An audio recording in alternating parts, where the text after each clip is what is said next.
All right. Oh, wait. Hold on. There's other people. 1 second. Normally, I don't turn you off. Normally, I just like mute you. You've got to get rid of the C word. I'll go when I'm good and ready. I would proudly tell that story. Oh, gosh. Guys. Hello, hello, hello, hello. Six. Oh, let me turn off my echo. Yeah, it had. What's funny is I was, was this? This might have been second half of last week, but I was just in the middle of doing something and I just froze. And Mackenzie was like, "What's wrong?" And I had this moment of, I didn't edit the podcast this week, and then I had to remember there was no podcast, and then it was all fine. But it just looked like my system had a reboot. Kate Dykstra. Something is not right. Kate's here. It's the first time that I've seen Kate in a while. Yeah. Because she's too successful. That's the issue. That's the issue. People get too successful and they forget the friends who were with them along the journey. I don't think that's the issue. I think probably They just get busy. they probably just get busy. Things to do or listen to it when we were on the There's recording one side. very specific person who has who Okay. I'm talking about right now. But yeah, that's fair enough. And I'm going to put them on blast. I do think that I do hate that I'll never own any of Kate's pens because I'm Why? not motivated enough to like basically buy it at a drop. You know what I'm saying? I was like, you literally just said you're going to Disney. I think you can purchase them there. No, but her stuff like That sells was a out. surprise for Mackenzie. Her stuff, it wasn't. I was like, I never believe you anymore. No, Kate's stuff sells out, and then it's like it's so like, and I'm not gonna be one of those people that. You didn't say anything just now. Kate stuff sells out, and then we're like, and I'm being reminded of the Disney adult conversation, the Disney adult comment I made, because I want to be like, I'm never gonna get one of her pens because I'm not like a Disney adult. But I do want one. I just don't care that much. But if you care that much, I was like, you're certainly a Disney adult. I'm so sorry. I still deeply respect you. Our Club 33 host, when you I was like, if you go to Disney more than once a year, you're a Disney adult. I looked at a man in the face and said, I didn't say I don't like Disney adults, but I said something that would lead you to believe I had negative opinions about them while not paying attention to the fact. While not paying attention to the fact he's wearing like a Toy Story themed T-shirt and pays tens of thousands and having of dollars. any slice of self-awareness. I know. That's my fault. It's my bad. Watching you try to backpedal out of that was great from my seat. I know who I'm thinking of. Whenever I make that comment, I'm just thinking about one person. Kreider. Not Kreider. I've had multiple instances in the last month. This is not an exaggeration. In the last month, I have had 2 instances where I was within Uncle Rico's football throwing arm of Kreider, and we did not manage to make a connection. 2 different times we were in the same zone and did not make it. Wow, why did that happen? Well, one was he was in Disney. He did a solo Disney trip, which I think he talked about in Slack. He was there, and it just happened to coincide with when Cooper and I flew to Florida to do the cruise. So we were there for this at the same time, literally 15, at sea. No, like the day before we flew in, and we were 15 minutes away at Adam's house, so we were like right there. Yeah. And then the other time he was in town for work, and I guess his work just got too busy. We kept trying to connect, and it just didn't work out. So that's sad. It happens. Yeah, it's sad. It does happen. I mean, I would appropriately prioritize things so I could see Kreider, but if you didn't, I'd like to think it was him not prioritizing me. That's what I'd like to think. But you did get to meet. You passed like ships in the night. I can't talk right now. I'm ready to go. Well, we were doing so good before we actually turned on the stream. Like, I can't. I'm ready to just lay down. I'm ready to go. I'm done. Just let the rest of life wash over me. Just take me. Okay, well, let's get things started. Enough with the shenanigans. Think about like maybe life would have been easier if you were a bubble boy, or like in one of those iron lungs. Yeah, I think that would be so much worse. Well, you'd be a bubble girl. It's fine, Lauren. Yeah. I don't think. That's sexist for you to say it'd be worse to be a bubble boy. Yeah, that's the problem I have with this situation, not the debilitating illness. Oh, I would hate being a bubble boy. Now, a bubble woman would Yeah, be let's talk. That's like basically the lead character from Wicked. bubble person. Whippin'. Do you want to just reset, Patrick? No, I don't know. Genuinely, I don't know what's happened. Let's go. Okay, 3 and 2 and 1 and. Welcome to episode 592 of the Pop Culture Roundtable, the podcast that's excited to be in full demon hunting season. In this episode, we talk about Dallas Taylor, Wavelength, and designing a drinking game. I'm Andrew Sale. I'm Lauren Rubin. I'm Patrick Hill. So get ready to go up, because it's time for another golden episode. Can we just drink instead? Yes. That's what I latched onto. Gonna be golden. Okay, yeah. You ever look So at good. something and know it's not what it looks like, but still think, but maybe it is? Well, hold I on. don't know What are you exactly talking what that about? means, I but just looked down at the wallpaper of my computer, and it's just a standard Apple, like it's a Sure. shot of mountains and a coast, whatever. And I look down, and it looks, based on where the box is and everything that's laying out on the screen right now, it looks like a dragon laying down with like a claw coming out. And I'm like, oh, is that a Okay. dragon? It's not a dragon. I know it's not that a would be dragon. cool. But maybe it's a dragon. Like, that's what was You I could always- just Photoshop a dragon in there. yeah. I always cool. think Docs reads. Golly. Wow. I just put an S in the wrong. I would New just bronze like to fools. say that New before bronze we fools. started, like, actually turned on the stream, we were just normal people doing so fine. It's crazy. we got out all of our normal words, and now we just have what's left over. I always think Doc Reed is that artist that cut his ear off. What's his name? Vincent Gogh? Van Gogh. Yeah, that's who I always think Doc Reed is, and then I realized that's not Vincent Van Gogh. So is that what you're talking about? It's kind of like that. Okay, Yeah. great. If that helps you relate to the story, then yes. We like to kick off every episode by going around the table, which is where we talk about things that are new, fun, and noteworthy about our weeks. Patrick, you had a rather noteworthy last few Hello, weeks. Lauren. Yes, Wait, you have Andrew, a question? You brought up this question without saying if you had, like, some kind of, like, thing like this or punchline. No, he did. He said it was the background of his computer. I Oh, exactly okay, sorry. explained it, and you I was like, responded. wait. Sorry. I was like, what are you talking Remember about? the dragon comments? I got distracted. Now I have lost my mind. Yeah, exactly. Leaving that in. You gotta keep all So, that in now, yeah. oh, I do like this. This is how I'll refer to you from now on. Instead of Doc, you are officially Van Doe. No, you I would have been don't- Van Dock. That's so much well, better. Actually, what Andrew did is what I was thinking, but it's better when you do it. I had surgery. And I didn't talk about it in our community. I thought we were podcasting like not long after it. So I didn't intend for this to be some like multi-week secret. But I went to a doctor and I had pains in my chest and this is not the first time. I saw a heart doctor for several months because I thought I might be like dying, and they looked at me and were like, "You look out of shape, probably." And so like that led We've to all like been there. We've all been. they called me a candidate, which is their way of saying, We get why you're here. yeah. We they see said, the well- problem immediately. So as a candidate, I got a lot of tests run, and then I was fine. But I had this thing happen again, went back to the doctor, and this time they very strongly felt like, hey, it's your gallbladder. And so they did tests to confirm. For a second, they thought it might be something like I might have multiple problems, and so I also had to do an MRI.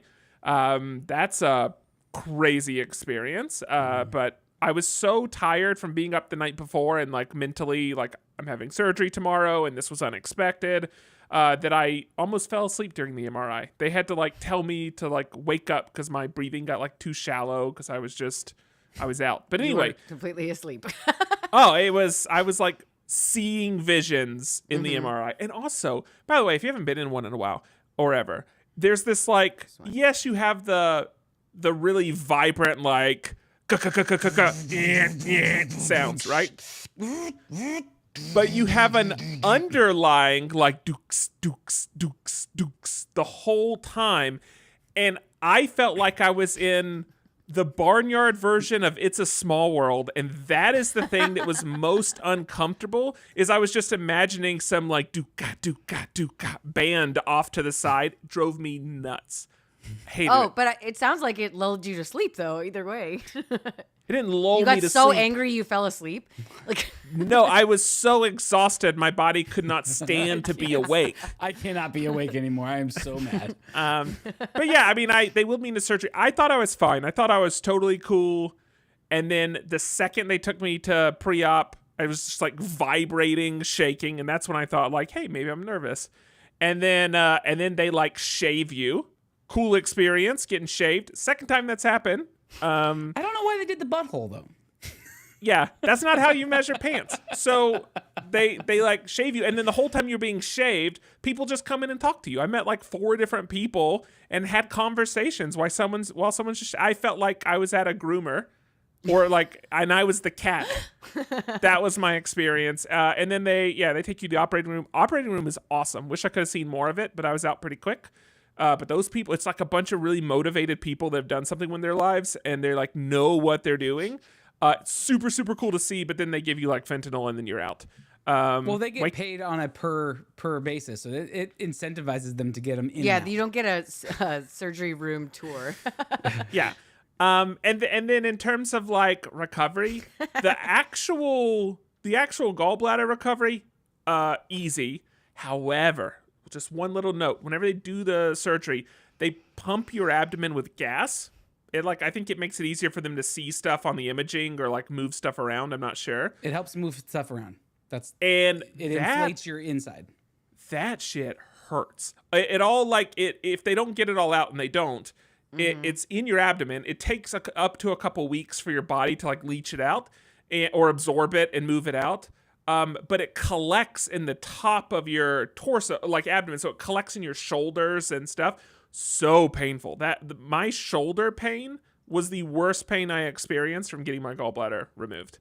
And that's one story. Yeah, it's just that gas. Do you just not like me saying gas? Yeah, I'm pretty sure it is a gas. I think air is comprised of gaseous. gas. Also, like that's the better way to describe. I feel like the feeling is like, because I think like most people have experienced like bad gas anyway, and that it's the feeling, but it's like somewhere else in your body. Have you had your gallbladder taken out, Lauren? Mm-mm. Okay. But like my mom has had organs taken out, and that she described like the exact. Have you had your same thing. appendix taken out? Apparently, it's a really similar surgery. I almost Okay. had that taken out, but not. They changed their mind at the very last second, and they were like, "You don't have to do it. You just need an IV." And I was like, "Great, I will do Sweet. that I instead had of a surgery." very different experience when I had my gallbladder taken out. So like, if We you talked about that. Like me and gallbladder bros. Becca had like the same experience. And it You sounds like had a me- totally different Sounds one. like me and your mom had the same experience because she was like, it was no big deal. It was like an hour later, and I think she went home and whatever. And I was 100%. like, That was mine.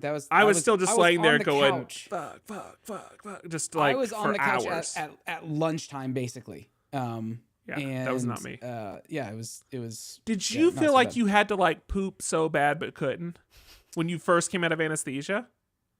I don't remember. Bro, I felt like I had a cinder block behind my butthole. And it was just, but nothing's gonna. That was just the trimming shears. They left. it in But there. like the thing is, like I think it's because it's like still asleep, or like it hasn't like everything's not fully functioning back from anesthesia. That was so your body uncomfortable. responds so differently to anesthesia than mine. It sounds like it sounds like surgery Anyone else for you is anyone maybe else here in tricky. chat? Have you had anesthesia, Where your woken up, butthole and wakes up felt late? like there was a cinder block behind your butthole? Please let me know. Because Behind your otherwise, butthole, I or need some validation. like on the well, if inside it of was the butthole? out, if it was on the other side of the butthole, I wouldn't feel it, would I? That's just Well, life. if you're- The My other whole side house. of the butthole. I were don't want to pushed think up about what that against- means. It was crazy. But anyway, I recovered. They gave me a lot of drugs took those drugs. I will say it was funny. There is this one painkiller called like Dilaudid. I don't know how strong stuff is, but I think Dilaudid is supposed to be pretty strong. It's definitely not diluted. Thank you. And this whole comment was a setup for that, so we can move on. You got it. No, thank you. But I had a headache like the night before, so I just told the like on call whatever person like, hey, I just have a headache. Can I get something for that? And they were basically like, well, the only thing you've been prescribed is Dilaudid. So do you want Dilaudid? And I'm pretty sure that's like saying like, you have a headache. Do you want morphine. like morphine for your headache? And I told the guy, like, I don't know, but I have a headache. So can we just do something about it? And he kept asking me questions. And I finally said like, hey man, you just bring me something, whatever you think makes sense, and I'll take it. And then I got Tylenol. I'm paying you to know what is the best situation for me. Don't ask me to like treat myself. Like, you go figure it out. You just talk to who you got to talk to, and then you come tell me this is a good decision, and I'll trust you. So I ended up with Tylenol, but it was a weird exchange. Oh, that explains a lot. I want to know. Mackenzie in our family thread talked about how before you could leave, the doctors had to see or hear you fart. You had to pass gas before you could leave. I don't think that's true. You know that was said. Did that happen? Probably true. Yeah. Yeah, but I don't know if otherwise he'd still be at the hospital. Okay, so fair. That's conceptually fair, but for some surgeries, they want to know that things are like connected and working. that the butthole is woken No. back up. And by the way, you're right. Anesthesia does cause like constipation for some people. Yeah. Or I think it's like I was taking oxycodone. I think it does a similar thing. And so it was a lot of different stuff. But anyway, nobody ever explicitly said that to me. Okay. Now, did it happen? Sure. But no one like set me down and was like, Mr. Hill, I need to hear you fart. Well, your response in the family thread was fantastic. And I don't know if you were still drugged or what, but you said, well, I'm about to impress some people. I mean, I like to think that my wittiness, regardless of the situation, shines through. I've been told I said some very lovely and funny things, but I don't remember a lot of them post-surgery. Well, Mackenzie just said in the chat, they said it when you were high. So there you go. That I don't remember, but again, I got there. Yeah. They asked if I needed to stand up or do something to call them to help me, because I guess for some people, Dilaudid will make you. They had me listed as a high fall risk on my door, and I think it makes from so high up. Yeah, maybe.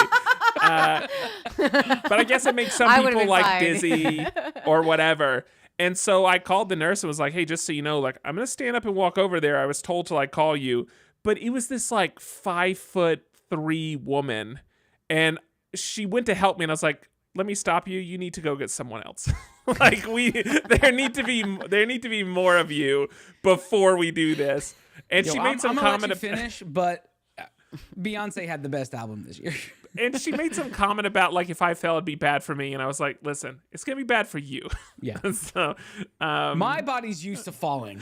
Yeah. Your body's not used to my body falling on you. Yeah, exactly. You're the one that has to get me up if I fall. So good luck. And it's not going to happen. And But I'm instantly There's no reminded way of the, I could like physically lift you up if you fell down. Like No. I would have to go get help. You not would even, have to like not stay even there. Mama Bear There's no way. adrenaline. Yeah, you could lift a Geo Metro, but you could not lift Patrick. No. I'm instantly reminded of the paramedics who came, and these were like 3 big dudes, and they looked at you and they said, "Hey, I'm gonna need you to get up and walk downstairs on your own." Like, yeah. And then there's this little 5'3" nurse who's trying to be a hero. Yeah. Did I show you the picture of me in the waiting room, like my temporary bed? I'll send it to you. Just I am immediately reminded of the crushing toilet, and I was there when that happened, and my goodness. Yeah, anyway, I'm just used. I had to make them take, like, when you have a hospital bed, it has like the bars and stuff around it. I had to make them take the bottom bar off so my feet could hang off the bed because they wouldn't fit on there. But this, I just sent you a picture of my temporary bed get up until they got me into my full-time bed. But it was a little uncomfortable. I was just told Dilaudid is Wait. I need to pause and describe this picture because like at least like half of your leg below the knee is off the bed. Like your face this would be so uncomfortable. Your face says it all. You are the bed is only 2/3 the size it needs to be. Yeah. This, like, if you were Goldilocks, this bed is too small. Yeah, this is Baby Bear's bed. I was just told Dilaudid is 2 to 8 times so stronger than morphine. Oh my gosh. And that's what he wanted to give me for a headache. Well, Like, that's all you can have is your headache would go away. Probably would, yeah. And all sense of logic and reasoning. But I'm here. I'm fine. I don't have a gallbladder. Do you think our gallbladders are hanging out in heaven? With our dads. Which I think, ironically, they didn't have gallbladders either, right? So, yeah, I don't know. Gosh. It's Maybe. like gallbladder inception. Like your gallbladders hang out together. Their gallbladders hang out together. With our dads. There you go. Last thing before I hand this over to someone else. I do want to shout out Only Murders in the Building. This new season is absolutely better than last season, and we're like we're only a few episodes in right now. I think we're either 4 or 5 episodes in, maybe I thought 4. it was almost done. I thought it was almost done too. I think you're behind.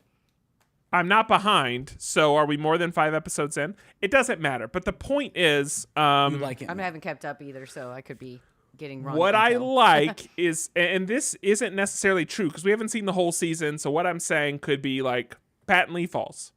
But what this season feels like is for other seasons, we spend the whole time trying to build up to some climax where we finally figure out who it is. The way they're playing this season off is you already know who it is, and now they're trying to put enough information together to like pin it on them. So it's kind of like a flip of the process, and that's been way more exciting. So if you've watched Only Murders in the past, maybe you didn't love last season, I would say give it a try. The first episode itself like really launches you into some intrigue, and it's kept up. So props to the current season of that. Yeah, it's been.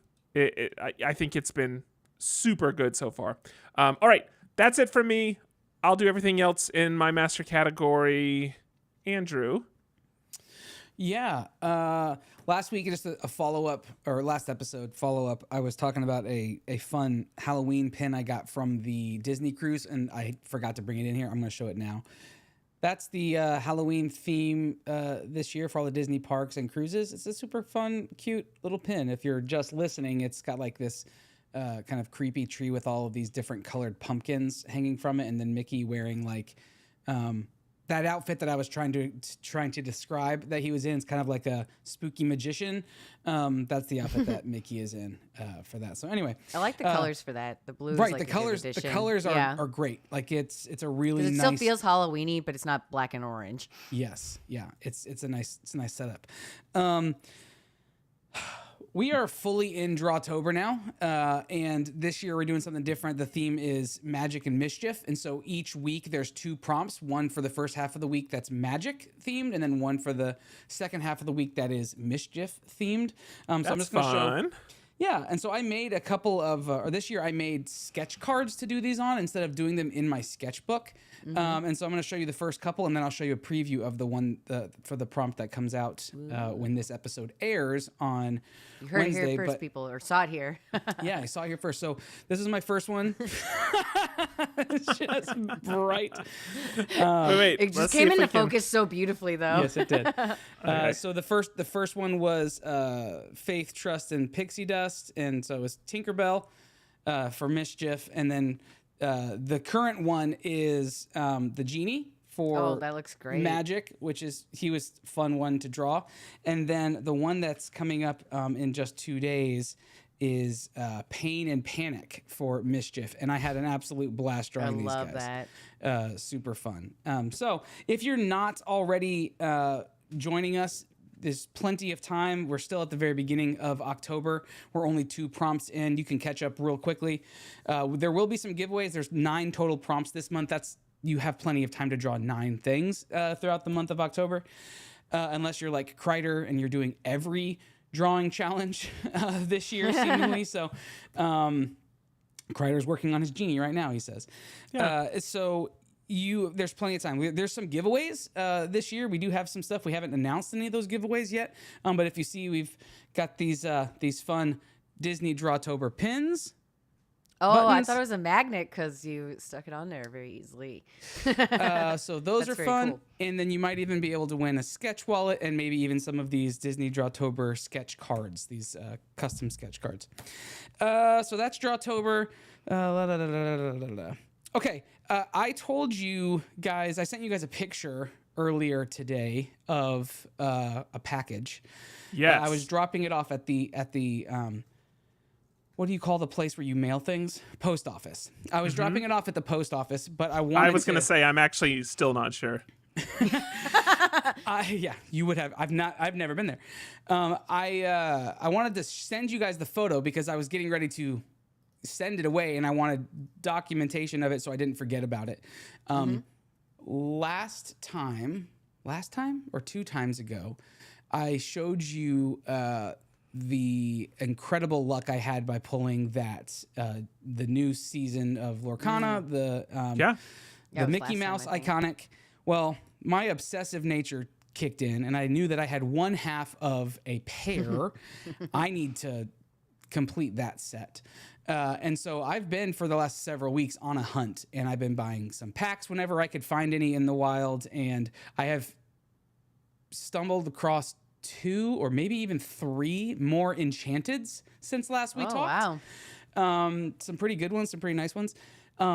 But still no luck on Mini until finally I put word out in all of the forums and found somebody who was willing to trade for Mini.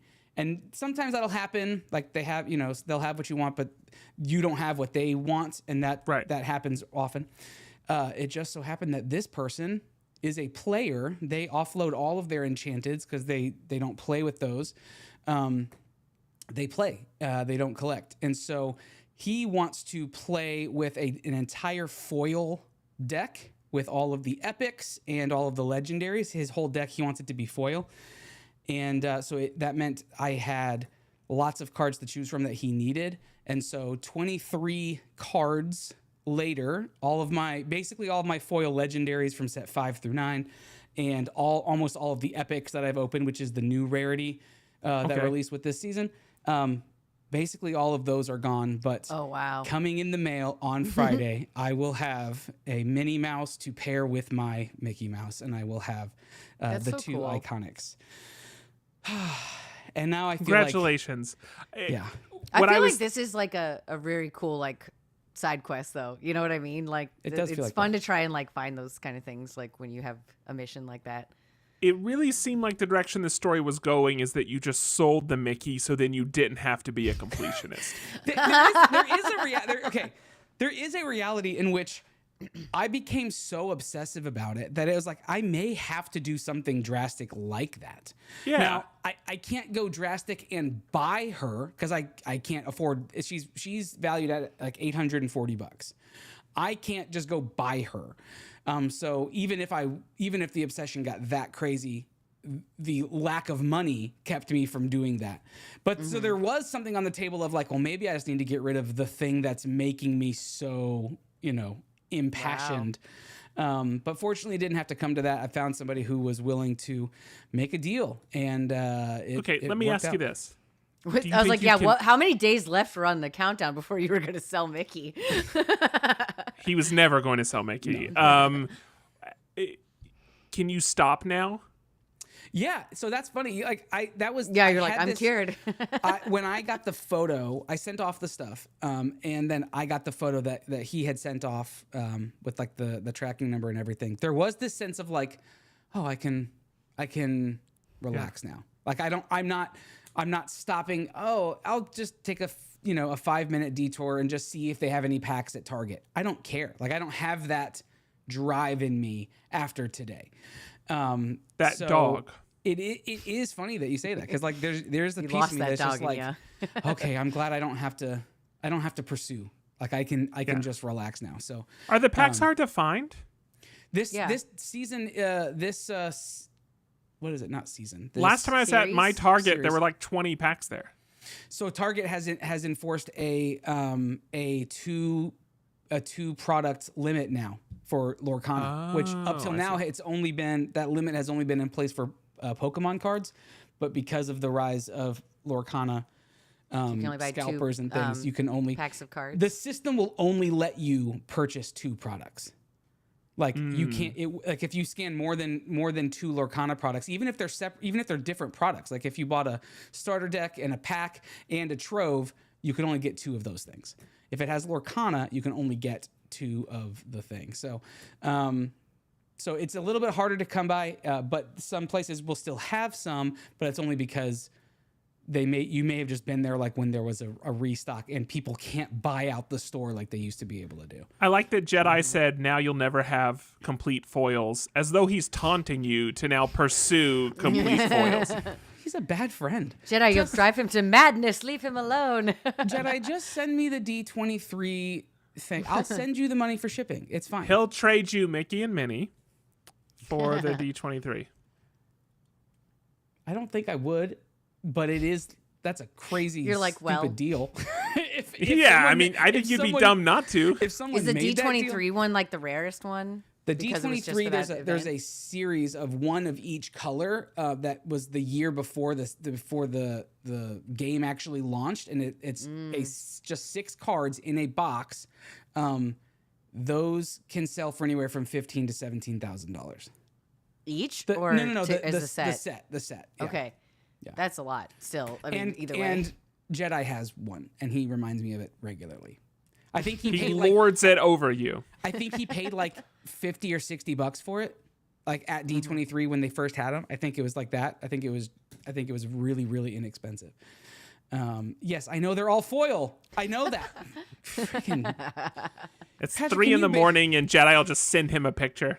can you? He's sleeping with it in bed. It's laying next to him. He said he paid $40. $40 for It is a it. glass That's a of pretty wine good next to it, return on yeah. investment, if you ask me. That's awesome. But in fairness, Jedi has also spent $15,000 on pop culture items that are worth nothing now. So I think we've all done that on some level. yeah, we've all been there. It's a break-even game if you're I'm lucky. just curious, Jedi, or you might know this, Andrew. Does Jedi also collect all the Lorcana cards No, just the regularly, or special- just this one? Just the special ones. Yeah, just the, Okay. the handful of special ones. But he's also That been is really incredibly helpful in getting some of like the cards for me, some of the D23 exclusives, because he goes the D23 every year because it's right around the corner. And so he's been super helpful with that. He's been almost incredibly helpful. As soon as he gives me that first D23 set, he'll move up to incredibly helpful. That's best friend status. That's what we're talking about here. You could take Patrick's position, other Patrick's position, and all it's going to cost you is $15,000 to $17,000. That's weird because I only paid you $10, so that jump from me to Jedi is a steep jump. Yeah. Yeah, I was like, now That's Jedi, true. I want to know if you will ever sell that card, just out of curiosity. Well, no, he's going to give it to me. He's not going to sell Oh, it. yeah. I'm sorry, I shouldn't Why would he dash sell your it? hopes like that. Final thing I want to talk about that's apropos of nothing, but I've talked about buckets before on this channel, popcorn buckets to be specific. For an Where do you event keep that all I'm actually these? They're so big. an event that I had a couple weeks ago that I hosted, and it's my master category, so I'm going to talk about it in a minute. I had to purchase a bunch of Munchkins donuts from Dunkin' Donuts, and when I ordered, they have like a 50 pack, and they said, I said, can I order the 50 Munchkins? They said, oh, do you want the summer Munchkin bucket? Sure. This is the summer Munchkin bucket. It is a sand castle. That's good. You take this, and it's a sand castle creator, and it puts a donut impression into the Oh, sand that's cute. castle. That's and really good. And look at the shovel that comes with it. It says Duncan. The handle is the D for Duncan. How much was it? This is insane. I think it was like How many donuts come in it? $19. There was 50 donut holes. Yeah. I think it was $19. It wasn't bad. That's a good price for Let's say, how both much the donuts money is and a bucket. Disney popcorn bucket? They're anywhere from $30 to $60, depending on which one it is. Yeah. But Is you this can maybe get them making the Disney refilled as ones much feel as like you want. bad value? This has an accessory It does. It comes with an the accessory, bucket. Yeah. Yeah. Anyway, I just It's thought I also would not show that Mickey off. Mouse shaped, so how much is that worth? This one's donut shaped, so I guess if you times it by 3, because the Mickey head is basically 3 donuts. So that's it. I just wanted to show off that bucket. It's super fun, and it's not summer anymore, so I guess I can't even use it for another whole It still year. feels like summer. I feel like you can definitely still go to the pool. At Oh, least. that crisp, balmy, 88-degree fall weather that we're experiencing today in Texas. I was like, I went for a walk and I was sweating. So it was hot. Okay, Lauren, take us home here. Cool. It's been a busy couple weeks. We had our all staff at work, so that is always like super crazy for me, getting ready for Halloween. And then I also found out last week, it's really exciting news that my brother's movie, Damned If You Do, is having its world premiere on October 15th at Screamfest LA. And I'm super, super excited.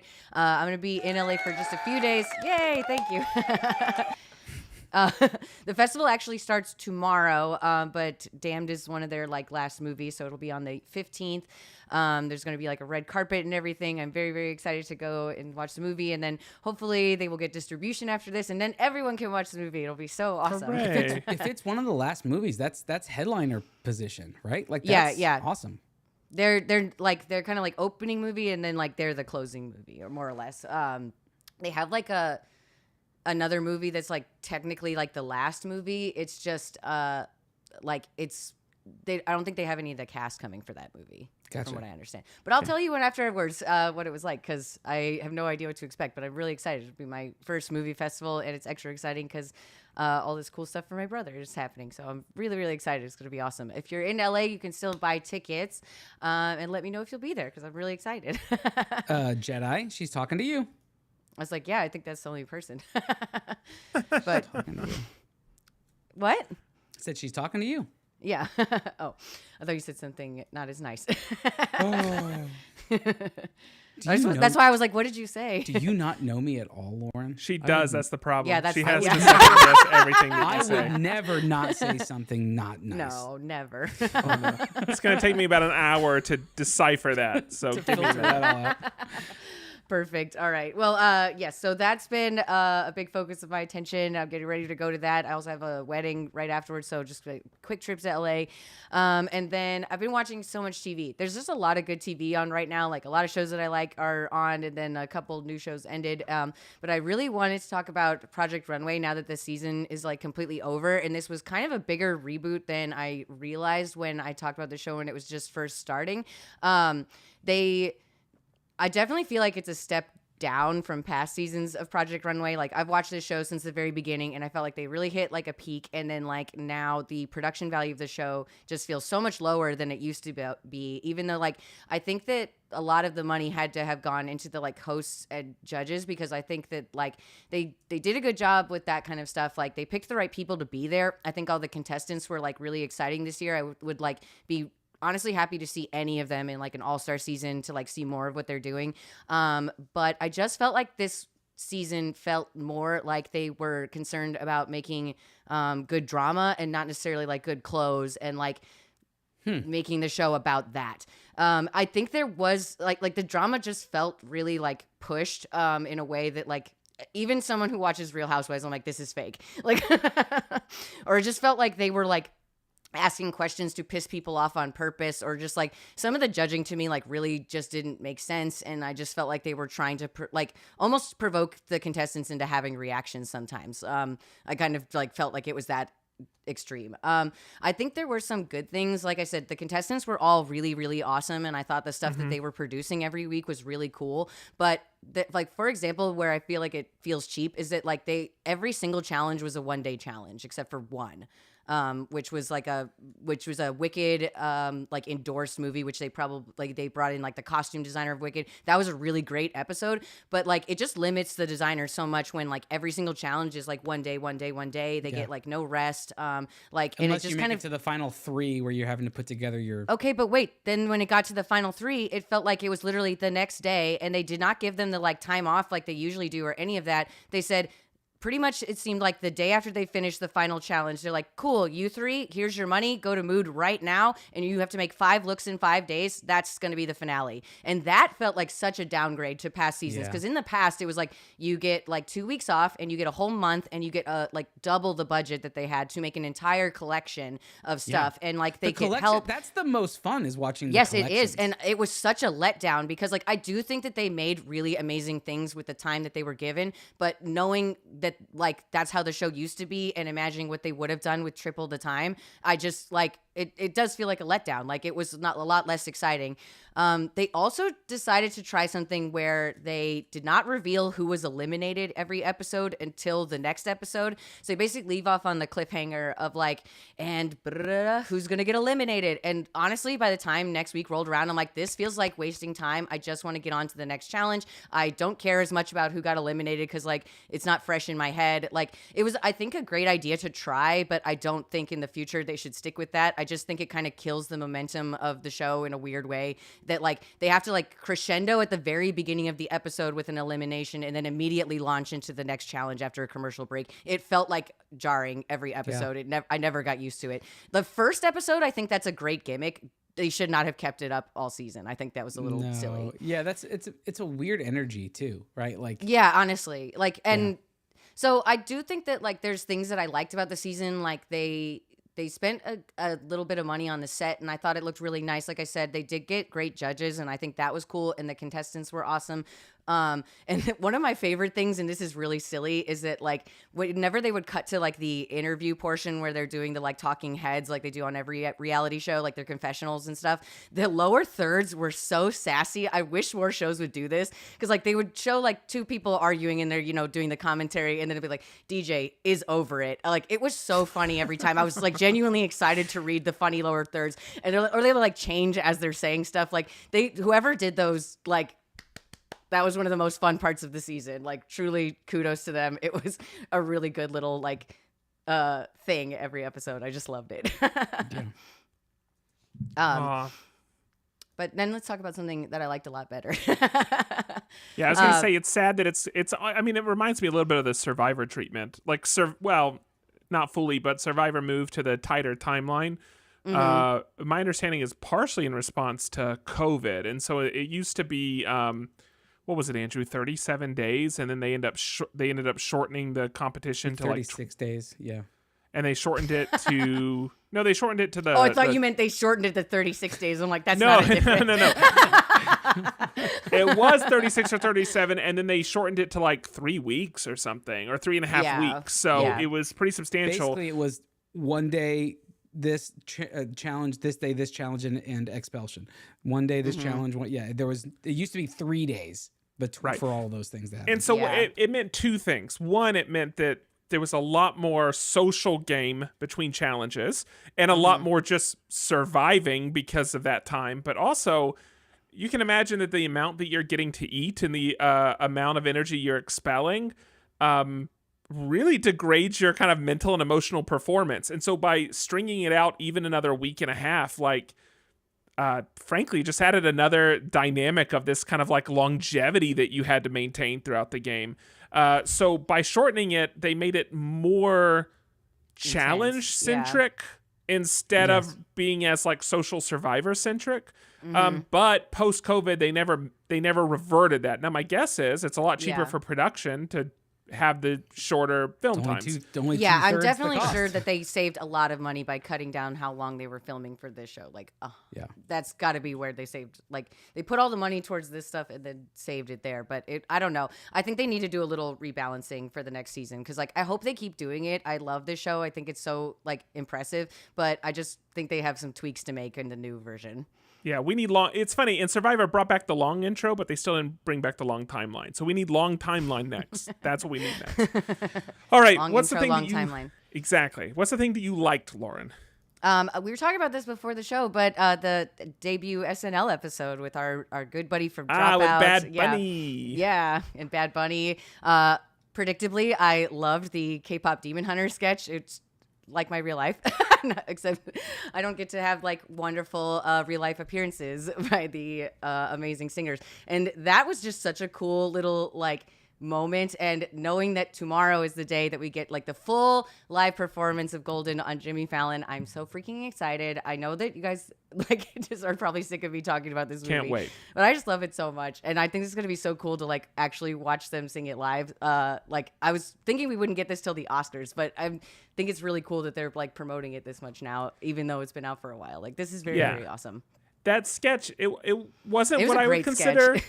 I wouldn't really consider it funny, but it was fun. It was a very fun sketch, and from that standpoint, I really enjoyed it. So, and Bad Bunny as a host, it's kind of He's wild. hilarious. He's hosted 2 shows within the last year, but I actually really enjoy the energy that he brings to it, and especially how much he throws himself into it. Especially like the last sketch of the night, like it's fun to see. Yeah, go ahead, Andrew.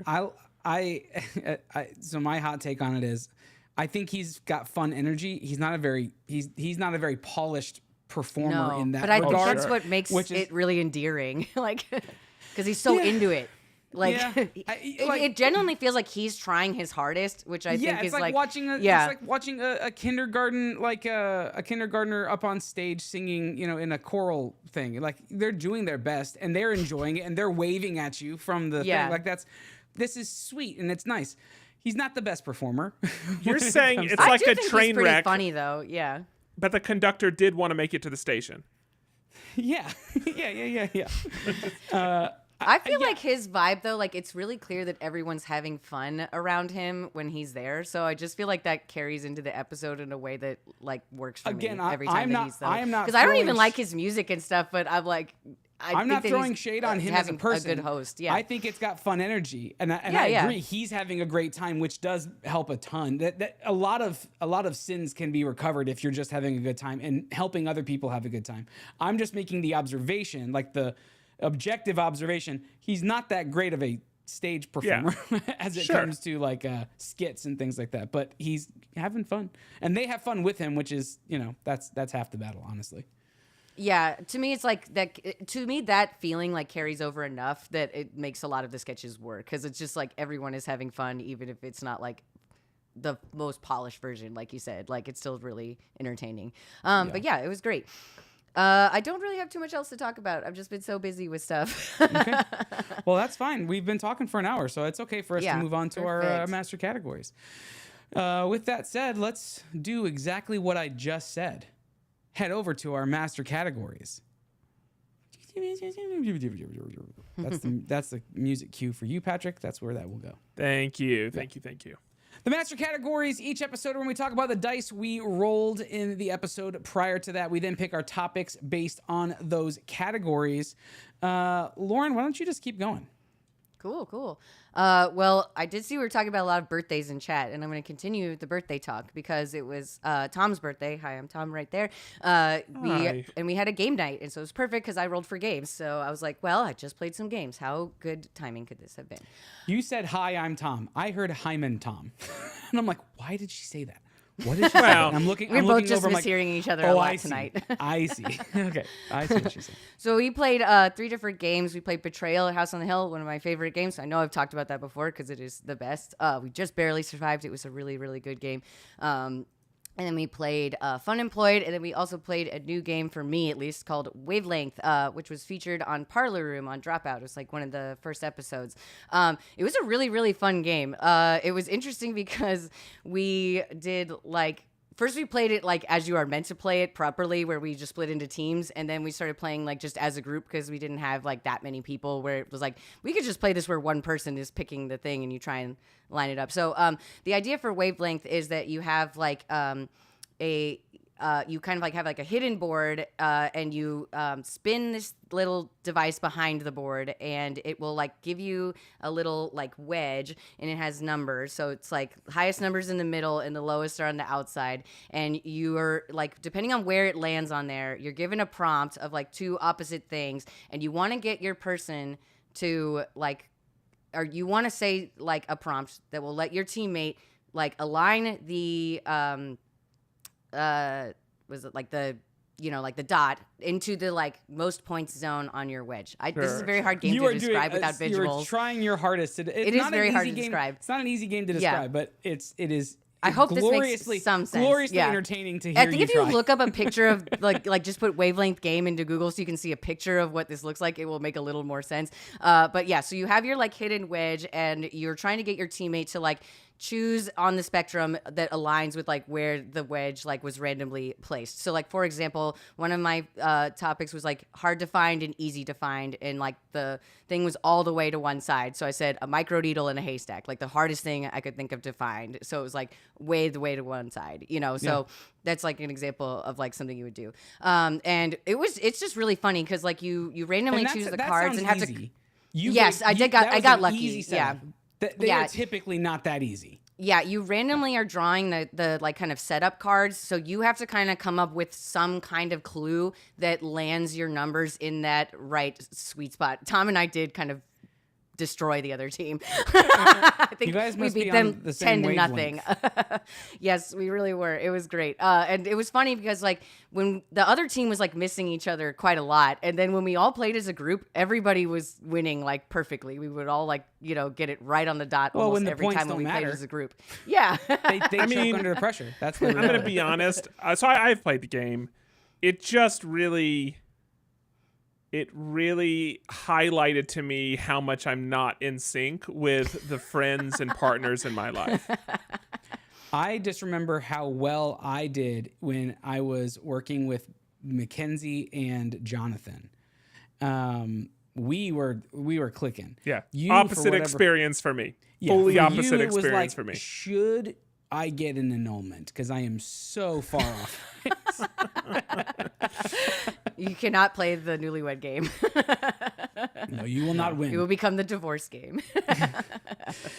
It's a fun game. Yeah, it's a great party game. I think if you have the right temperament of people playing, because I have played games that are similar, that are very, very similar, where you have to like plot something on a spectrum, and some people that I've played with have honestly, they've cracked under this idea, because in these games it's all about talking and dialoguing and making your argument for why this should be here instead of here and all these things.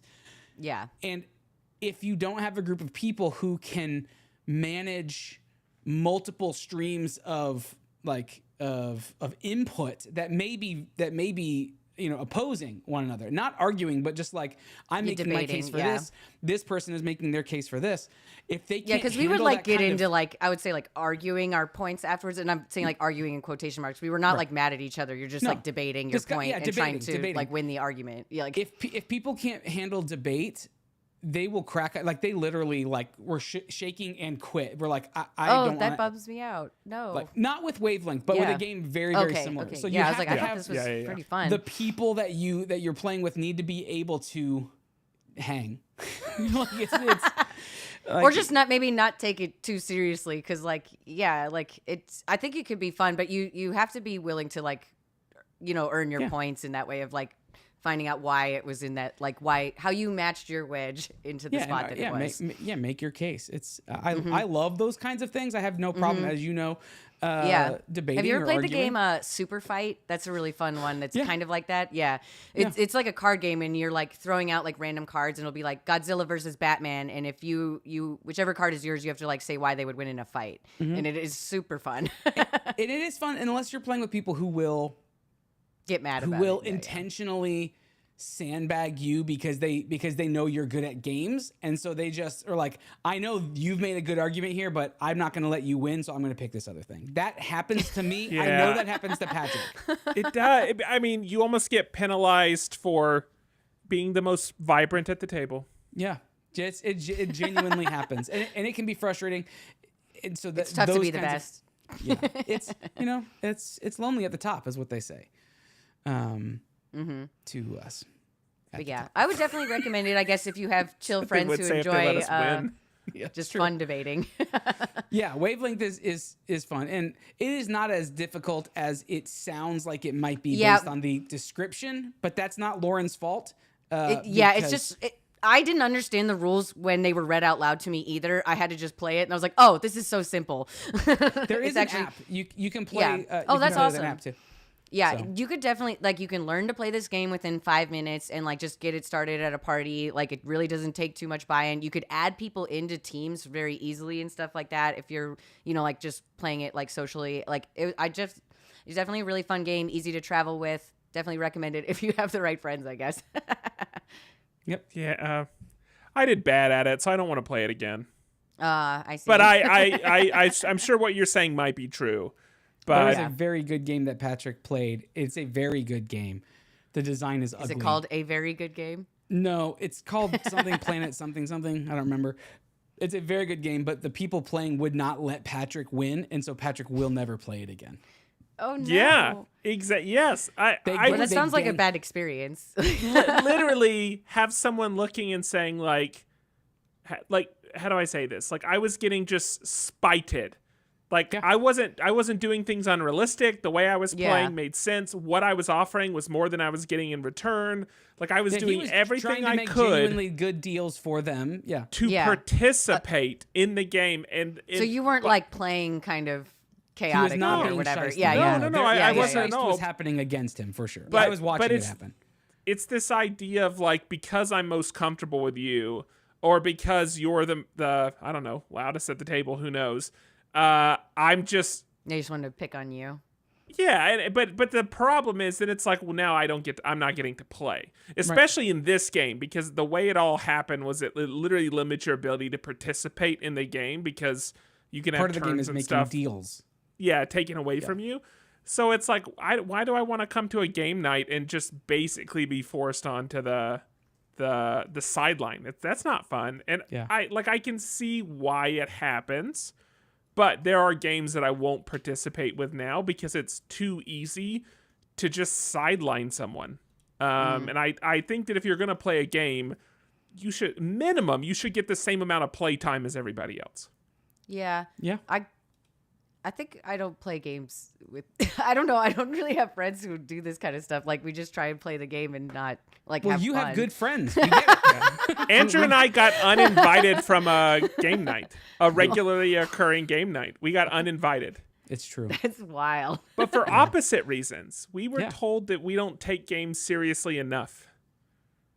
That's crazy because I have played games with you guys and I simply do not believe that. Like, unless the people that you were I hear playing you. with, like, are somehow on, like, level 12 and you guys are already on 10. Like, you know what I mean? Like, I don't know how you could be more. It was a wild experience when they told us that we could not keep playing games because we did not take it seriously enough. These are I the kind of people- want to meet this these person are just the to know what this. people- Yeah, okay, this really does Listen to explain a this. lot. Yeah. These Like, are the people who would, on game nights, they would put a bowl of fucking Cheetos in the middle of the table and reach and grab while handling cards and things. And these people say we don't take games seriously enough. You can get the hell out of my house. Listen. We were a year and a half into our Gloomhaven campaign when we were kicked out of the other group. oh, I remember you guys Yes. talking about that game, Yeah. but you never got to finish it because of this? We did. no, we we- finished it. We finished Okay. it online. We because were of in COVID. multiple game groups at the same time, just to be Don't clear. worry, But because we're just casual gamers. No, when they told us that, and all I thought about was their disgusting snacky fingers all over their cards. After the first time that I It went is like and brought the my game, dirtiest I did snack not- you could choose. Like, It genuinely, you may as well just other have than like everyone sloppy joes or lick- chili dogs or something. lick Like, lick the cards right before they play them. That's what it felt like. And these people are telling us that we don't take games seriously enough. Like, get out of here. That's crazy. Now I'm mad. well, I was I mad can't about that imagine game I, experience like- you brought up. yeah. Now you're mad about that experience. Lauren, what can we do to make you mad? We need everyone's blood pressure to be up a little bit. I was just saying, like, I'm very chill about games. Like, I try my hardest to win, and like, I'll get into it, but I don't Fuck get angry you. if I lose. Like, You can shut up. no, life is good. We're gonna have to put a parental advisory I was on like, this episode. I think Maybe we've like, what do all you guys said the think F would word in be the this game episode. that would make me the maddest? Would be. I think a game where we have to argue with you, or I'm sorry, argue against you, I think you would end up not liking it. If it was me and Patrick arguing against If you. it was only you two guys against me, yeah, that would be stupid. Like, Well, I that's just this mean, podcast every week. I hate this. I'm kidding. To be clear, I hate every moment of this. I do think Well, if we there was played The Thing together before, right, Lauren? Yeah, I love that We game. Okay. But there are some hidden identity games that I do agree, like, if there was enough arguing. I think, Lauren, you would shut down. I know that I am bad at those like secret identity games going into it, so I don't really I try, but I always get caught. Yeah. Like I If can't. we were on the same team, I think if we were on this, if it was you My and me deception and is zero. Patrick playing Secret Hitler, or let's say we were playing The Thing, and it was the Mm-hmm. three of us, and we ended up being on a team, and you weren't doing well, or like We would cut you. I think you would end up. I was being like, I very get murdered upset. a lot when I play that game. Yeah. I think you would be upset. I'm saying with if us. I'm realizing that my getting to the helicopter would be jeopardized by your gameplay, I'm turning on you, and I want to be very clear See, about that. Yes, like I've played with people a lot like that, so I have not made it on. I've never made it on a helicopter. Actually, now that I'm thinking about it, and I've played that game but, at least like, 10 times. I don't think I've ever been allowed on the helicopter. Statistically, you've been a human at least I have half been, of those yeah. times, right? Yep. So how bad of a game player You just are get you? flamethrowered every single time. I don't know. Oh, I'm not I good at those almost- kind of games. I really am not, and I I know that for a almost fact. So never- I can't get mad about it because I'm like, I know I'm bad at this. Maybe Like, that's the. But what that's you're the key. saying, that's what. So Andrew never makes it to the helicopter, but for the different reason. People just assume, hey, Andrew is socially vibrant. Let's kill him. That's he the can- extent of it's logic. literally been a thing where like if I talk too much, I'm an alien. If I don't talk enough, I'm an alien. If I just do the missions normally, I'm an alien. Like every time. infected. For those that don't This know, is we're why- talking about. Lauren, could you take this seriously, please? Use the I'm language. sorry. Please use the right term. I didn't- Infected. For those Like that don't I know, we're would love talking to about. be on the traitors, but I would get eliminated immediately. I don't know. There's some. Well, anyway, we're talking about The Thing. If you haven't played The Thing, it's a hidden identity It's a game. We talked about on the great show. game, yeah. It is a lot of fun I'm if sure you can we find it. have, I don't yeah. know that it's in print anymore, but It's not. The Thing, Oh, Infectionate Outpost 31 is the 41, 51, who knows? It's 31 for sure. 31. 31. was It's like, one I of the have a only green games that card we right there. kept. Remember I told you we purged all of our games? It's one of the Yeah. only Yeah. games that we kept. I love that game. It's such a Fantastic fun game. game. It's It's great fantastic. too. It Like right if you there. play it with people you don't know very well, because then the like deception works so much better. And the first time I played it with complete strangers, which was a really fun It's game. a little hard. It's a little hard like Secret And we Hitler, were where if you yelling at played each with other, but people- all like in good fun. At if the you end of played that. with people a couple of times, like Secret Hitler, then in your mind you know what people are capable of, Yeah. and so it's hard to trust anybody. But that's okay in the context of the game. It's okay. Some people take that and they like extrapolate that out and make it real world scenario, and that's when Sure. games stop being fun, because it's like, no, I have no problem lying to you in the context of a game. I have no problem. Yeah, it's just a game. Being manipulative to you in a game. We watch these reality shows all the time where people are condemned because they didn't hold true to their word. I'm like, no, that's the game. Play the Yeah. game. That's separate from the person that I am and the character. Like when people talk about like they're going after my character. No, it's a game. And Yeah, I mean, I think we've both, maybe we all have, but Andrew, I know you and I, we have played games that ended up having like real world social effects, like negative effects, but because someone couldn't just keep it in the compartment of the game. you have been yelled at by my ex-wife. I have been yelled at by our ex-friend. I got up and left. There's a after lot more that experience. X things Yeah. involved in this than should be. Genuinely, and they have all been in the context of a game night where people couldn't hang. That's kind of what I mean by, you got to be able to hang. You got to be able to go with the flow of what the game is. Yeah. Kreider had the same. Listen, Kreider. For those that aren't in Twitch chat, you should be. But Kreider said he played Blood Yeah. on the Clock Tower, and his wife was the imp and won. And I don't know if I can trust her ever again. This happened to me and Mackenzie. We played the Yes, it thing, did. and I looked at her one point square in the eyes, and I was picking who was going on the helicopter. I was the captain for the helicopter. Yeah. And she looked at me and swore to me that she wasn't. You said, "Are infected. you a human?" And she said, Yeah. "Yes, Patrick, I'm human." And she lied to my face, and I will never trust her again. As long as remember I that. live. I remember that vividly. You were sitting at the head of your table.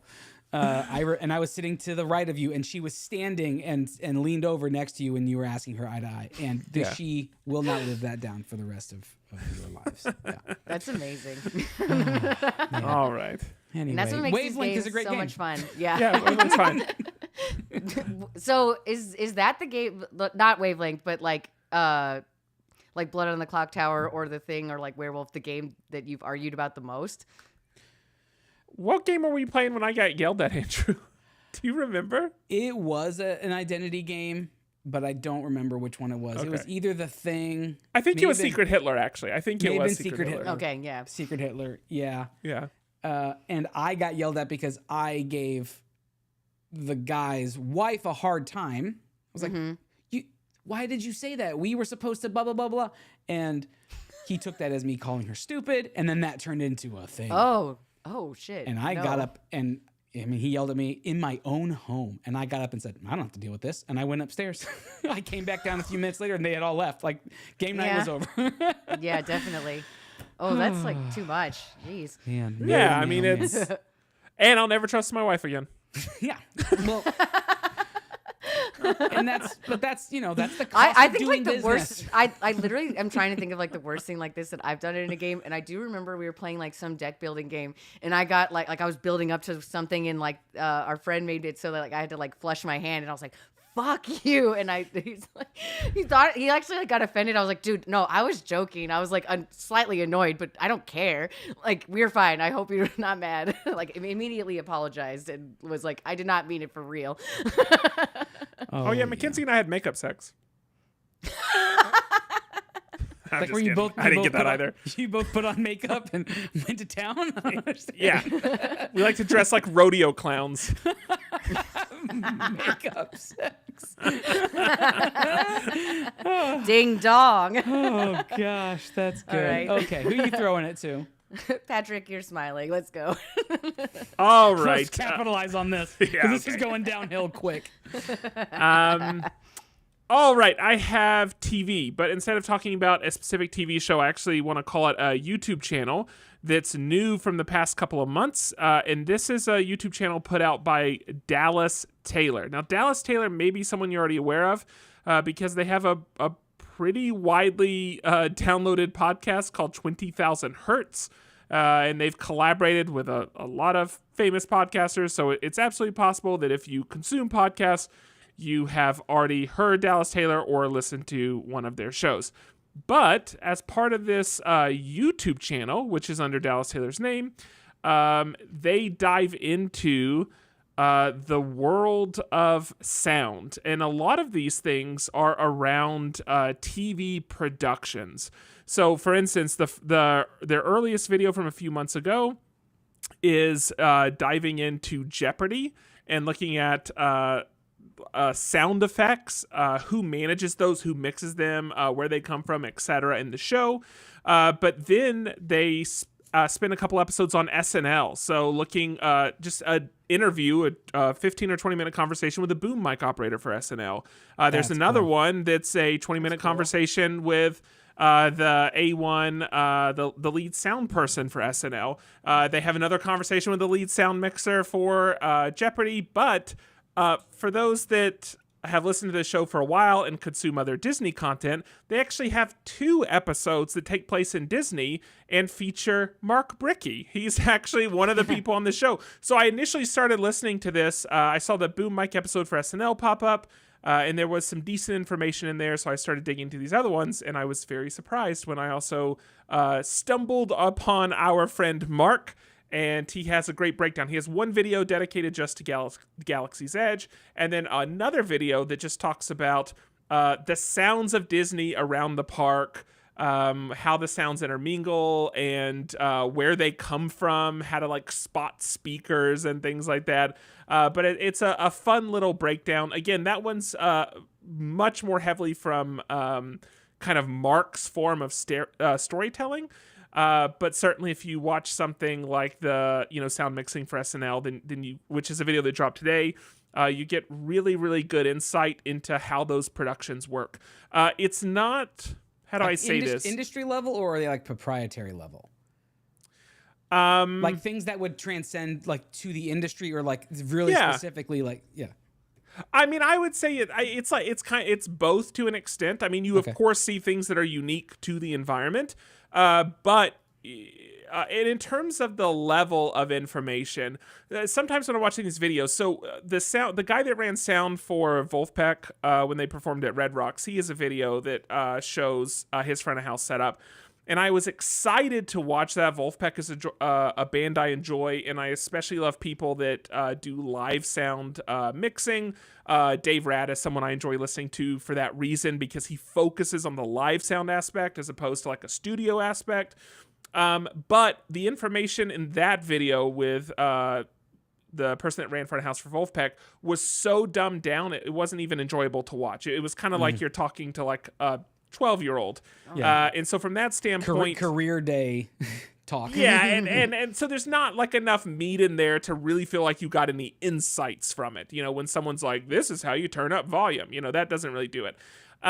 Whereas these videos, they're not in the weeds, so you don't need to be a super technical person to enjoy them, but they definitely give you more than surface level information. They go into a bit more detail about what things do, why they use the things that they do, but they also talk about other aspects, because a lot of these things are dealing with TV production and shows like, I should say like live show production, so thinking of SNL. It's not just mixing, but it's also how do you mix for this situation while you have 10 people in your ear talking to you or calling things out, and you're getting edits. Even an hour before the show, you're being handed a list of edits you have to deal with. So it's talking about just the environment as much as it's talking about like physically doing the work. And the other thing that's really... That's cool. Exactly. Yeah. And the other thing that's really cool, especially with something like SNL, is we're used to seeing that whole environment kind of head on. And obviously every time we're watching something, we only think about it in like a single plane. But in this case, you actually realize that there's this like 360-degree area where they have all their sets built. And so you get a lot more insight into just the makeup of the center, how they utilize the space, how they move between performances. So it's very, very interesting stuff. So the latest... Go ahead. Have you been to... You never did make it out to New York, right? I've been to New York once, but I haven't been to any like shows or anything when I was there. Okay, because I did the Rockefeller tour, and you could see, like, they take you in, or they used to anyways. They take you into Studio 8H, and you can see from the balcony, like where the balcony audience area is. You can see all of the sets in kind of like a, not a full 360, but it's like 2/3 of a circle. And it's such a weird dynamic because you're so used to just the straight on, but the straight on changes as they kind of pivot around this, axis, basically. It's wild when you see it from that perspective. But he has 3 videos dedicated to sound design and within Meow Wolf. He has, I said, nice. 2 videos dedicated to Disney World. There's 2 dedicated to SNL. There's one dedicated to actually doing audio production for a film, which is of course a lot different than if we're talking about something like live production with SNL. But the one I watched just before we started recording was actually how where in Major League Baseball games that they position mics around the stadium and how they actually mic the action. Yeah. It was fascinating to learn that for something like the World Series, they will literally bury like 20 mics in the ground around the field to pick up different sounds from players and things like that. It's just stuff you wouldn't really think about or consider, especially when talking about something like sound production. It's such a hidden art, because if you notice it, someone probably messed up. And so from that standpoint, these are things that you just don't typically question, and to get to see how it actually works in practice is really, really fascinating. And without having someone like Dallas Taylor, who has the background in the industry, who's given this type of access, then most of us would never have the opportunity to see any of this. Anyway, I highly recommend it if you have even a small level of interest from an audio standpoint. But even if you just love SNL and want more behind the scenes content, or love Meow Wolf, or love Disney, there's probably a video or two on there you would also find interesting. Yeah, that sounds cool. really cool. Yeah, I want to check that out. Go Dallas Taylor. Love it. And It's on that YouTube? it is on YouTube, and of course the link will be in the show notes. But Andrew, it's you now. You know what I just realized?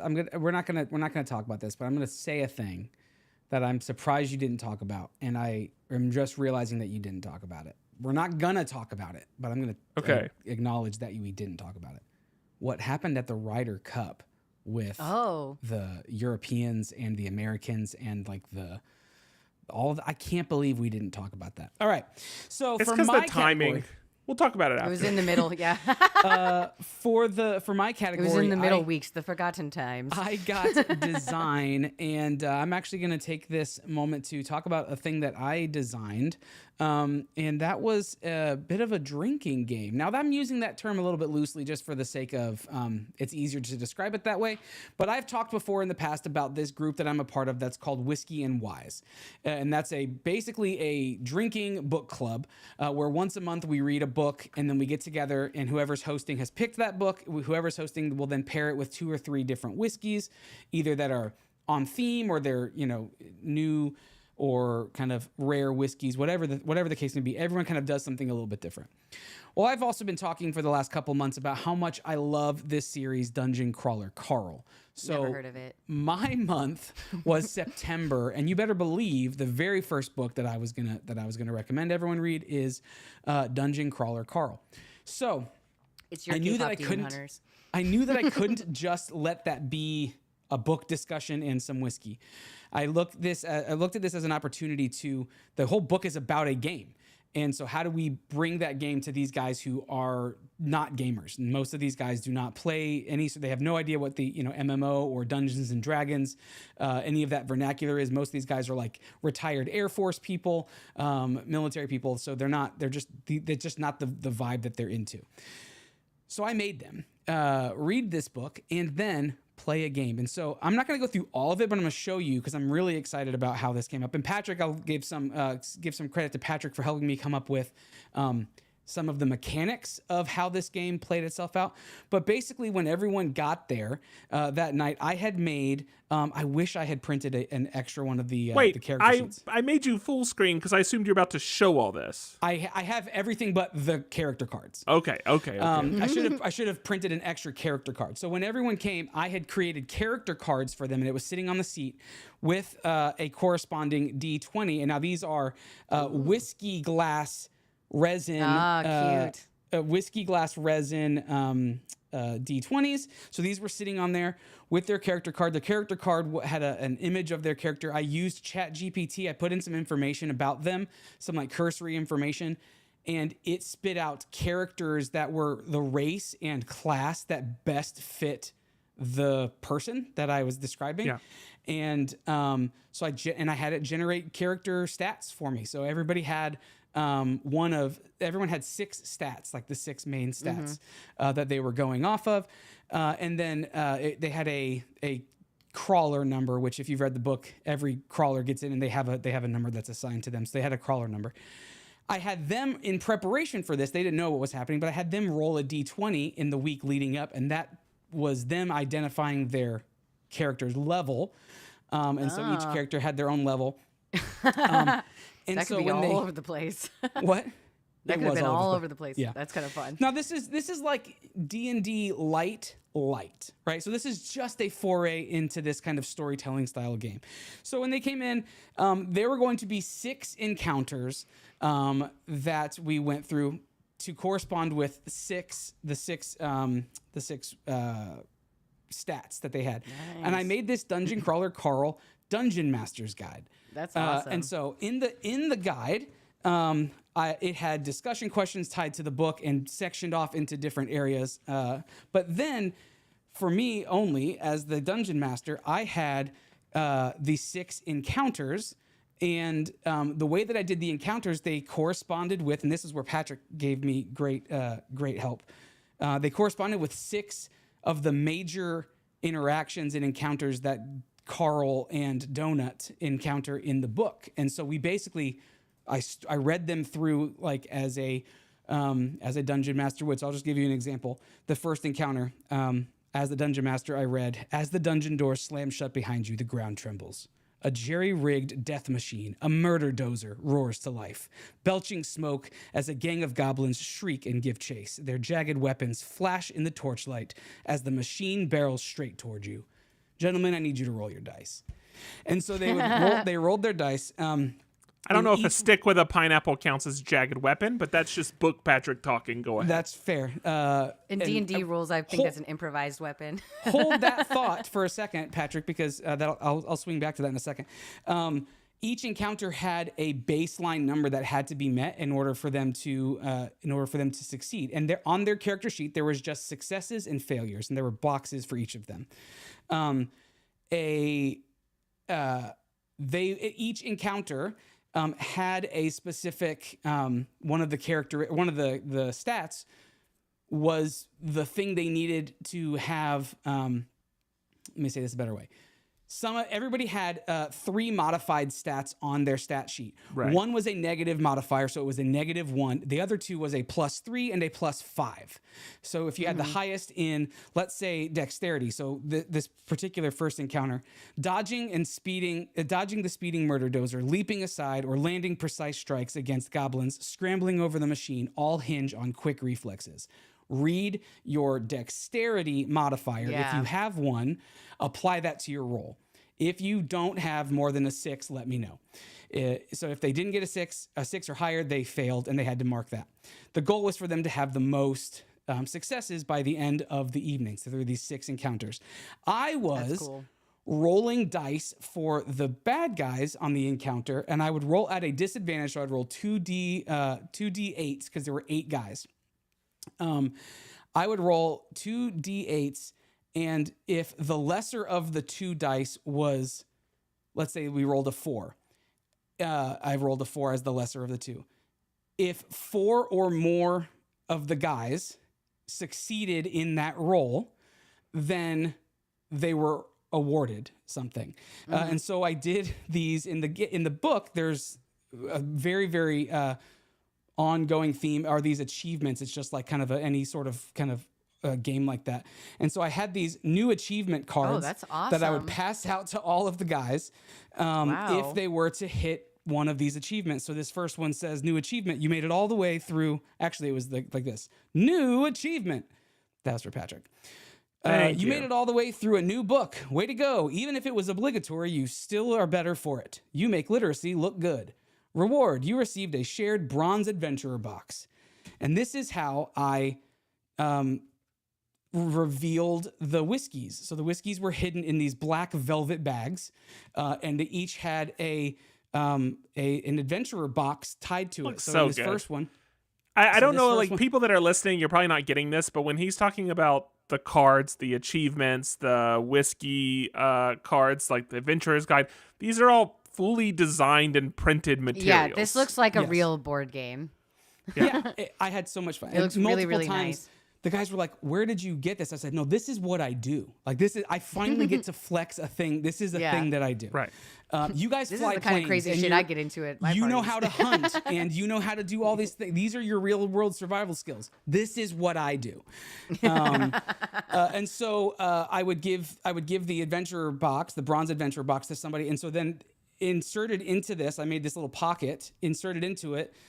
You slid this out, and then there was basically a riddle that then they would have to try to guess what whiskey it was based off of that riddle. So this particular one my says, gosh, much like that's with cool. Carl himself, this first piece of loot is well-liked and dependable. Though also like Carl, it can be a little spicy. You can always rely on its aged wisdom. And the whiskey was Old Granddad. And it was That's a rye really whiskey, cool. which is a little spicy. So I ran them through this encounter. They absolutely loved it. As part of the evening, also I had food, and Lauren, you would be right on board with all this. The food was themed. So earlier I had mentioned that I bought 50 donut holes. Well, one of the characters is Princess Donut, so I made Princess Donut holes as the food. I did the Patrick just mentioned a second ago the Pineapple on a stick. The pineapple on a stick. In the book, the goblins have these pineapple staves, and so I had little chunks of pineapple with skewers through them for them to eat. So these are the pineapple staves with the goblin icon. There were pet biscuits, which were just crackers and cheese, and then one of the staples of every Whiskey and Wise gathering is we always have double stuffed Oreos. And so I had the enhanced pet biscuits, which were the double stuffed Oreos. And then finally, there was one of the main bad guys is a ball of swine. It's a bunch of basically pigs and think of Katamari, but it's all pigs. But all pigs and hogs. So I had balls of swine, which were these I was like, they have a level like that, but it's all cows. sausage balls, and they were Mackenzie's recipe, and they were fantastic. Everyone loved them. Multiple people wanted to get the recipe. So that was the evening. At the end of the evening, in order to get one of those, you had these, had to have the right number of people succeed in order for that to happen. We also had this infinity bottle of whiskey. Oh yeah, several. Okay. Yeah. There were only 3 whiskey reveals, so I was I was doing Can't win them all. I was doing the encounters at a disadvantaged roll intentionally because I wanted to make sure that we got through all of them. Yeah. And worst case scenario, I would have just fudged it. It would have been fine because they didn't know. But these guys who had never played these games before, they absolutely loved it. They were thrilled that they got to keep their dice. So they got to keep their character cards. You just created like 7 new dice goblins. Exactly. And it was just super fun. It was a great opportunity. I posted about it on the on the Dungeon Crawler Carl official kind of like Facebook group that I'm a part of, and many people want me to give them the assets so they can run their own whiskey night with their book clubs. So that'll be a fun thing. Something else that happens at the end of every Whiskey and Wise, there's one guy, Kyle, who always gives a gift to the host, and it's always somehow themed. I think you're going to enjoy this, Patrick. I think you'll also enjoy this, Lauren, but I think Patrick's particularly. I heard something. This month, Kyle said, and if you've read the book, this makes sense. If you don't, just bear with me for a second. He said, I talked to Zev. I wasn't able to get Carl or Donut here tonight, but Donut did want to send some love. I have a cat, a Princess Donut laser engraved. That is so Princess cute. Donut bedazzled cat collar with it's purple with diamonds, and it's got the Whiskey and Wise logo on it and this little jingly bell. That's hilarious. That's really good. Such a great gift. So when are you getting a cat? Such a great gift. So if you ever are in charge of doing any sort of book club or gathering or whatever, and you have any talent in way of producing items, go spend the time, put in the effort, put in the energy. It was absolutely so much fun. And I hopefully have converted at least 1 or 2 people to continue reading the series. I know Jason Lindley said it's the best. It's his favorite book that we've read, and they've been doing it for over 5 years, maybe so 7 years. So Dungeon Crawler Carl, if you want to see this stuff and you were just listening, you can hit me up on Instagram. I'll send you some pictures. Maybe I'll post pictures about it on Instagram just to show everybody. But it was super fun, and maybe I got some people slightly more interested in Dungeons and Dragons. So now that that's all shown, I'm tired. You guys tired? A little bit. Speaking of dice, let's roll our dice for our next episode. I'm so sad. Matt Dinneman posted in the Dungeon Crawler subreddit. He posted yesterday and said Book 8 will be called A Parade of Horribles, and it will release on May 12th. That's a month early. Well, I thought it was releasing in like November, and he posted yesterday that it's May 12th. Hey, it's no George R. R. Martin. I'm still waiting on Winds of Winter. But he did say what floors will be encompassed in the book. Oh, I don't know if I want to know. Well, maybe I do. I'm not gonna say it on the show just so people have autonomy. I got a 1 and an 8. Okay. It took me a second. I was like, 1 means. Okay, 8 is going to be travel. Okay, I got 2 and 2. Oh, weird. I got 4, so that's crazy. Okay. So we got 2, 3, and 4. 2 is front page, and then 4 is games again. Wait, what did I roll? 2. So I have front page. Yeah, you got front page. Okay, cool, great. You guys heard about That's really weird that we Swift rolled novel? 2, 3, 4. Yeah, that's crazy. All right, flush, everybody. This has been I guess it's not been too terribly long. We went through our master category significantly faster than our around the table. We were, yeah. We were a little slap happy at the beginning. goofing and gaffing, that's all that matters. Okay, you can find us on the internet at mof1.network. There you'll find show notes and links to all the stuff we just talked about. And then, my lord, too many episodes to count. Although we did count, and there's over 500. On the website that you can go check out, share those episodes. There's tell nearly people that you're 600 listening. now. It is nearly 600. If you include all of our on location episodes, I think we're probably in the 700 range. Well, we're at 592 for this week, so we're Just only for- 8 away. Yeah. We've done this. We know Yeah. what we're doing. As much as all the evidence points to the As contrary. much as tonight would indicate otherwise, we know what we're doing. We know I'm what definitely we're calling doing. this "We Know What We're Doing." We know what we're doing. And then I'm going to do ... in small text. Trust us. Yes. And so you can find us on there. Share that. You can find the Slack channel on there as well. Just look at that little Slack icon. You can find us on social media at M of One Podcast. But why? We don't do anything on there. But you can find us. That's fine. Yes. You can see the episode artwork every once in a while on there. You know, that's, No, I did bad enough. we don't really chat on there, but that's a good way for you to just see what's going on and then join our Slack, because that's where the conversation. Yeah, that's where we hang out the most. But honestly, hang out here with us live so we can talk with you in real time. That's the most fun, and those are the people we care about the most. I mean, we're that's true, right? Like, we care about all of our listeners, but the people who are here week in and week out, those are the ones who, honestly, the ones who give us their D23 sets. Those are the ones. They're the real ones. And yeah, All of that is nearly true, but yes. I think that's enough of that. You can find me at Andrew Sale with 3s instead of E's. You can also follow what's happening over at Disney Drawtober, all one word, if you want to join in that fun. Lauren, where do people find you? You can find me at Not Cool Co. and LA Screamfest on the 15th. Yeah, boy. And then Patrick, I think you just recently joined TikTok. And what was your TikTok handle?